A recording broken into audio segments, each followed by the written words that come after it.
Oh. Check the shoes. I like it. I love it. I want some more of it. Oh yeah. Oh yeah. I saw this on a rap video. You know it. Give me that little nerd twerk. Oh. Call it a nerd. Oh, I like it. Nerd. Oh, watch this. Check it. Oh, wind it. Wind it. Wind it. Kick yeah. it. Well, where'd the music go?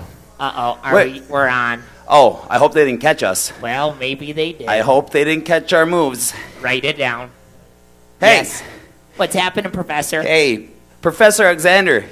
TGINT. Thank goodness it's Nerdy Thursday. Nerdy. I like it. But you know what? Since it's a good day to talk, we got to educate some more people, I think. I think that's what we do. Let's do it. All right, well, let's get crazy. You know, in my laboratory, I've been getting a lot of questions about gluten lately. Ooh. So today we're going to speak to everyone about gluten and leptin and the importance of those two. So to get in, hi everyone at home. It's good to see you again. Thank you for tuning in to episode number 2 with Professor Alexander. Right here. Professor Koskanimi. Yes. So, hey, how's life been? How's the little lady? Oh, there's too much to say for the TV at home. You know, there's kids watching, but it's good. Well, we'll keep it at that, you know. So anyways, today we're going to start talking about gluten and leptin. Cool. Gluten these days have been hitting the articles and the TVs and the internets, and, you know, it's getting kind of a bad rap, you know. It's in all of our products like Cheerios and Ritz and, you know, all the kiddies' favorites. And, hey, a lot of you moms and dads at home, you get to snack in a little bit. But we're going to uncover some of the true understanding, the mystery behind gluten and leptin. I like where this is going. So, hey, you have a lot of clients. I mean, Travis, you're part of this 200,000 pounds of weight loss. So have you had a lot of issues with gluten and leptin in the past? We got to know about it. We do.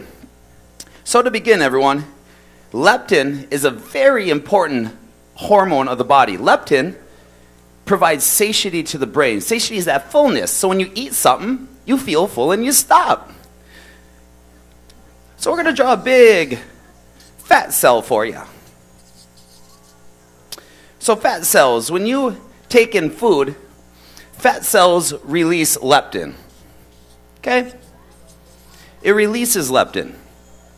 But, you know, I just said we're just taking in food, Professor. Yep. So when we're taking in food, it depends what kind it is.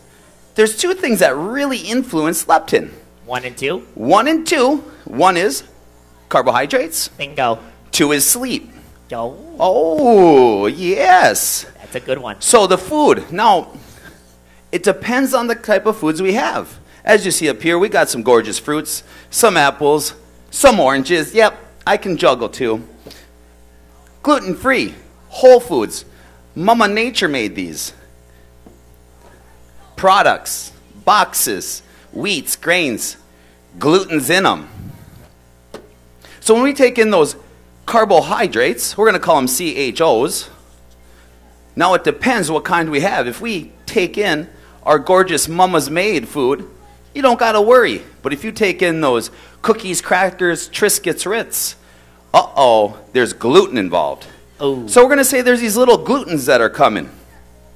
These little glutens are coming, and we got Mr. Leptin being released. Watch out for him. Whoa.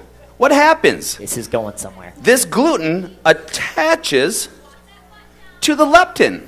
Bingo. And like we said previously, leptin's our satiety hormone.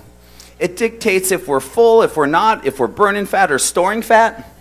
So when gluten binds to leptin, it can't do its job, Professor. Whoa, whoa, whoa. You're telling me if I'm going to have some of these carbohydrate products that are supposedly going to make me full and it's binding to the leptin, I'm not going to get you what you called satiety?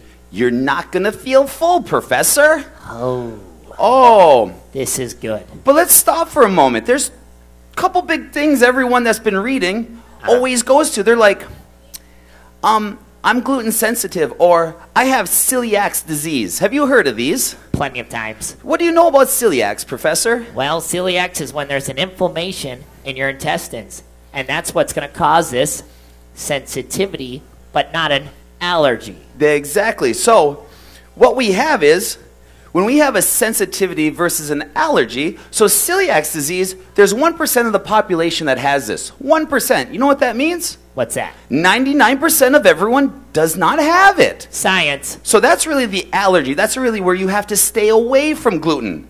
So 1 out of 100 people need to stay away from gluten. So the other 99, we need to find out how to take gluten in appropriately. Now, what most people have is a true sensitivity, because I've never seen anyone eat 1 serving of a cereal. I usually see them eat 2, 3. Give me the box. Give me the box. Or if they have crackers, what do you usually see, Professor? The whole box is gone. Bye-bye. So now, you just ingested the whole box, the whole bag of crackers, chips, you name it. Gluten is binding to all the leptin, which is not letting you feel full, which lets you eat more. Eat more. And next thing you know, you have this pile of these carbohydrates that are not letting leptin do its job, so you keep eating more. Now you feel... Oh, I don't feel good. You don't feel good. You're tired. Yep. You got a sick stomach. Yep. You have all these things you go to the doctor and you complain about. Yes. But it's really the fault of How the product. There's also a little side step to this. So once you're taking in these carbohydrates, you're also going to stimulate insulin. Uh-oh. Look at that. 2 big hormones 1 and 2 that we're taking into consideration when we're talking gluten and leptin issues. Today we're going to leave out insulin and leave that for another episode. Today we're going to focus on leptin. So how do we curb this, Professor? Yes, this is what we need to know. We need a little action plan for everyone at home. So when you're taking in your food, we've created the imbalance systems at Motions that help people lose over 200,000 pounds. Yep. And the main gist of the imbalance process is, imbalance means balance between your protein, your carbs, and your fats, everybody. 1, 2, 3. Now, as I'm listening to people and they come into my lab, I call it the swag. Ooh, explain. I call it the scientifically weak-ass guesses, Professor. That's good. I like that. So we need to change everyone's swag around and for they understand. I got swag. So we already said carbs, right? Yep. And how they affect leptin. Yes. So if they're gluten-free or gluten-filled. Okay. What does protein stimulate? Oh, stimulates another hormone. Ooh, which one? Well, let me guess.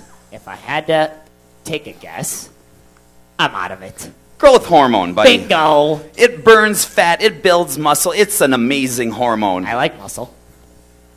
And then we also have the fats. And we're going to leave those alone for just the sake of time. But we have the 3 macronutrients that come down to the micronutrients. And those micronutrients are what, Professor? Micros are going to be your vitamins, your nutrients, your things that you need to actually make yourself feel healthy and balanced. I know. So look at how we're balancing it immediately. Macro, micro. And once we get balanced, this is where we get healthy. Ooh. So to go back to our gluten and leptin. Yes. When we create foods that are in balance as the systems at Motions, our laboratory, we got to take a carbohydrate. We need to balance it with a fat like chicken. And then we need to introduce a fat. And we're looking at a even ratio across the board because each has very important physiological mechanisms within the body that will help keep leptin doing its job. Because remember, leptin is going to make you feel full. Check. It's going to keep your eating under control. Check. Then the next thing, once that under check, sleep. Remember the number 1s and 2s. Number 1. Carbohydrates and sleep affect leptin the most. Now, what do we know from our research in the laboratory with sleep? Well, sleep is recommended that we need around 7 to 8 hours. 7 to 8. And the research is specific, everyone. Yes. Not 6 hours. Nope. And not 9. You actually get not. the negative consequences at either end of the spectrum. So moderation is key. You got to fix that swag, that scientifically weak-ass guessing. Swag it. Stay right into the research. So once we get our sleep under control, once we balance our meals between protein, carbs, and fat, 1, 2, 3. you are going to start to feel full. Yes. You're going to start to stimulate the appropriate hormones to do all the great things you want to do, burn fat, build muscle, create the ultimate version of you. So as an action plan today, we're not going to tell you to get rid of anything, because like we said, only 1% of the population has celiac that needs to get rid of gluten. But we're going to teach you today how to have your favorite things, balance them, and to win the war. So our example today is, we're going to take some gorgeous Ritz. I'm putting on the Ritz. Ritz. I'm putting on the Ritz. I'm putting on the Ritz. Oh, hold on. Wait. I like that. I like that. Okay, back. Sorry. Gorgeous Ritz.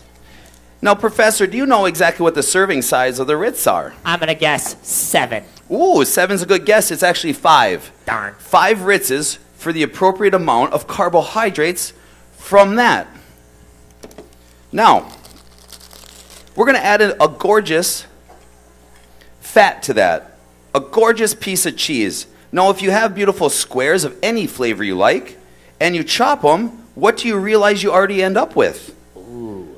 Almost 5 of them. Beautiful. So you would layer your Ritz with your cheese. So now you have your carbs, your fat, and why not take some gorgeous chicken and protein.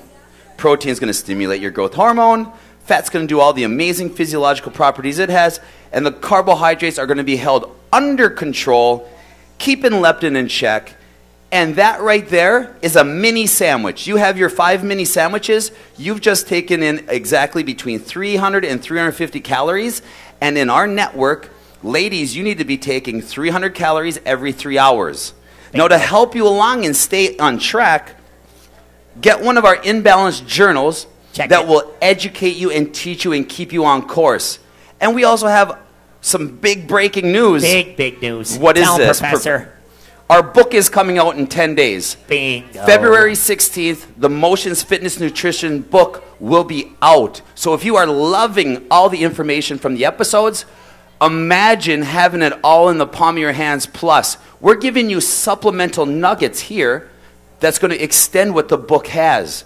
So you get your book, your journal, and we walk you through the rest of the things. You will be successful for life. I love it. Don't you? I love it. Hey, we got one last thing. What do we got to do? Until next Thursday. Right, let's keep it nerdy. Keep it nerdy, everybody. Can we cue something? Can we get a little? Can I go?